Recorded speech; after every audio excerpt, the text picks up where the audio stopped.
Sa mga nagbabalak na pong mamili ng pang Noche Buena, bahagya na nagmahal ang presyo ng ilang bilihin. Kumustahin natin ang presyo sa isang palengke sa Quezon City. May ulat on the spot si Jamie Santos. Jamie! Maris, nandito tayo ngayon sa Mega Q-Mart dito sa Cubao. Abalang-abala na yung mga tindero at tindera rito, pero pangkaraniwan lang daw to. Inaasahan kasi sa 24 pa raw daragsa yung mga mamimili ng para sa kanilang Noche Buena.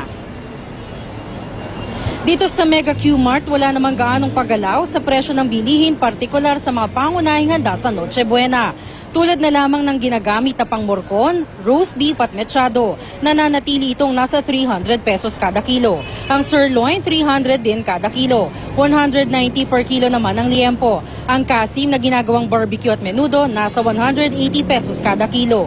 Kung gusto naman ng lechon, ang parte ng ulo ng lechon, 100 per kilo. Pero kung buong ulo ang bibilhin, aabot ito sa 537 pesos. Ang manok, bahagyang nagmahal. Mula 130 to 135 pesos kada kilo. Ngayon, 140 pesos ang buong manok.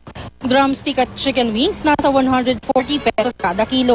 Sa mga mahilig sa vegetable salad, bahagyang nagtaas sa mga gulay ng 5 to 10 pesos. Ang lettuce, nasa 60 to 70 pesos per kilo. Ang kamatis, tumas din presyo, 40 to 50 pesos na ang dating 30 pesos. Wala namang pagbabago sa presyo ng carrots na 60 kada kilo. Ang pipino, 40 to 50 pesos ang kilo. Ang mayonnaise na tingi, 80 pesos ang kilo. 70 to 80 kada kilo ang patatas. Ang pangpansit na noodles, nasa 60 to 70 kada kilo. Ang special noodles pangpansit, nasa 70 to 75 pesos. Ang sotanghon, 180 ang kilo.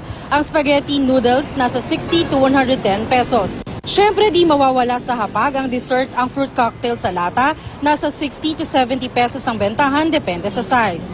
Narito ang pahayag ng ilan sa aming nakapanayam. Kasi medyo matumal pa, hindi. Kasi dahil sa hirap ng nangyari ng bagyo, ibang kaso, hindi naghahanda.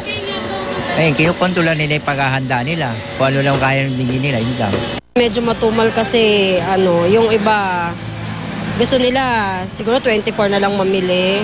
Pang eksaktong araw na lang kaya medyo matumal. Pero meron din naman na namimili na talaga. Ano po ba ang naisip natin gawing handa sa Noche Buena? Ano lang po, yung tama lang, chicken lang, spaghetti, tapos tinapay, okay na po yun. Ang importante po. Mayroon po kasi maraming hindi na kumakain eh. Maraming salamat, Jamie Santos.